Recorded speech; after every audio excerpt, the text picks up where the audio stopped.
Today, we've got 3 Scrapwood projects that we made. We started at 11 a.m. today and we finished at 1:30 p.m. These are fun, they're cheap, they're easy, and you can do them in an afternoon. So let's get into them. So the first one, we've got a spinning frame. This thing's pretty cool. We realized that the reason people make spinning frames is so you can put a photo on this side and on this side.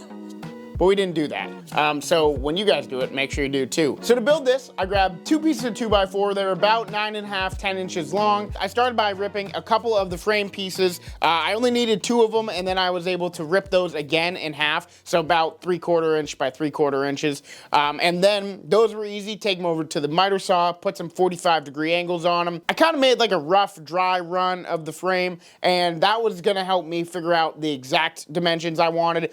Since this is a 4x6 photo, I figured I'm gonna have it inside the frame a little bit. I'm gonna tuck it in the dado just a little bit. So I went ahead and I put the photo up against it, made some rough estimates of where I wanted to cut, then went over to the miter saw again and I cleaned up those cuts. So I had 2 short sides, 2 long sides. Same with 45-degree angles on both sides. Then I brought those over to the table saw and I made a dado cut just through the middle of all of them. I only needed to go 1 pass because this picture is super thin. So the blade width itself is way thicker than the actual photo is. Once I was done with that, I was able to put the photo right in that slot.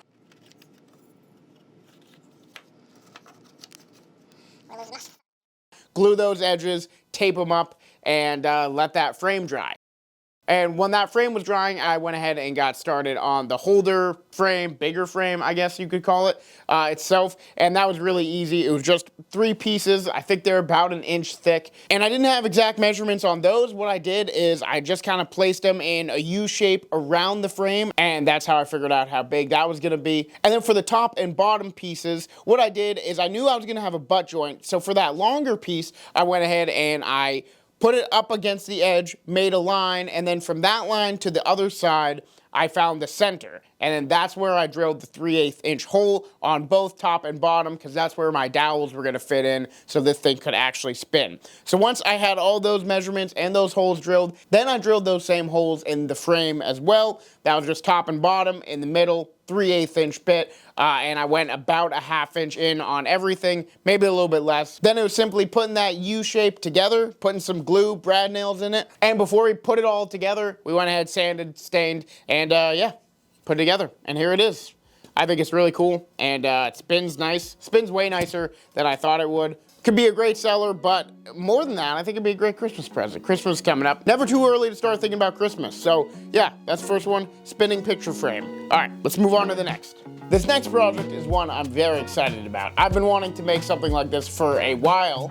This is a super cool key rack. I pulled the same size 2x4 scraps out of my bin. I think I did 3 of them that were like 10 inches long. Took them over to the table saw. I ripped them down to 1.5 inch by 1.5 inch pieces. So basically 2x2s, and I got 6 of those. Then brought them over to the miter saw, set the miter saw to 22.5 degrees. I cut a 22.5-degree angle on all 6 of them. Then I moved the miter saw back to 0. Then I just picked a place on the miter saw that wasn't too far away or too close. This way, I didn't have to set up a stop block. Nothing needed to be exactly the same. I could just eye it, so I decided where the yellow guard meets the metal, that's where I was gonna pick, and I made my cut. So I made that with all 6 of the pieces, then went back to 22.5 degrees, made that cut, then went back to 0, on, and I ended up getting 24 of those little weird shaped pieces that eventually made up this key rack. Once I had all 24 of them, very important, sand them all. The end grain is what I need to sand the most, so I just put a piece of sandpaper on the table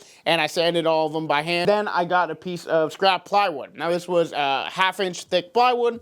I knew that I wanted my piece to be about 6 inches by 9 inches, so I grabbed a piece that was a little bit bigger than both those dimensions, and then I just went ahead and I started gluing them on.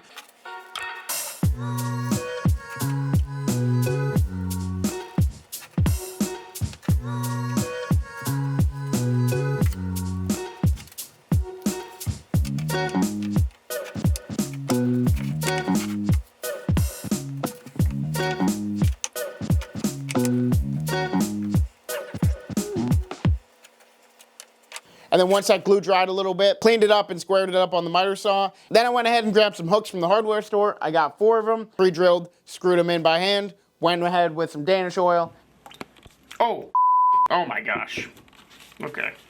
Here it is. I love the way it looks. Now this is something I really think you could sell. This could be a really cool seller, and you can charge a lot of money for it because these are tedious to do. And if you made like a really long one, you could put a ton of these. You could do a coat hanger. You could do anything like that. I think that this is a really great seller or Christmas present. I'm actually going to give this to a family member for Christmas this year, I think. All right, moving on to the third.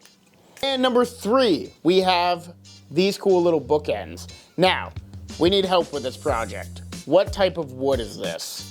At first, when we started, we thought it was cherry, and then we made one cut into it, and we went, oh my gosh, this is so hard. I don't know what kind of wood this is, but it's incredibly hard. Now we're thinking maybe olive wood, but the grain doesn't quite look like that, but the end grain is cool. But what you saw me do was cut this into 5 different pieces. 2 of them were the same size for the tall pieces on the butt joints. 2 of them were a little bit shorter for the bottom pieces of the butt joints. And then that last piece we had was to make these cool little squiggles with the jigsaw. Just went ahead and we glued those butt joints together.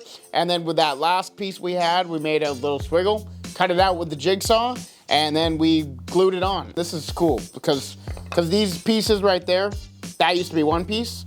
So you can kind of, you know, you can put them together. So you could even do something like that, you know, put it on the shelf like that. That's pretty cool. But anyways, yeah, bookends. Super easy, and these came out really cool. People sell bookends all the time. I mean, heck, if you make a bookshelf, you might as well sell them a bookend as well. So yeah, that's it for the third project. A really simple and quick one. But yeah, let us know what you think this wood is, because we really have no idea. Well guys, that's gonna do it. 3 scrap wood projects that you can make in an afternoon. Christmas is coming up, so these are some great ideas for that, or something to add to your shop to sell. But yeah, thank you so much for watching. If you liked it, make sure that you like, comment, subscribe. Comment down below any other videos you'd like us to make. Please do that. But yeah, I'll see you in the next one. Guys, if you liked that video, click right here to watch our most recent video where we made, I don't remember, but it was good. Or click over here to watch a bench. We made a bench and we sold the bench. Oh, plant stand. This one's a plant stand. It's really cool.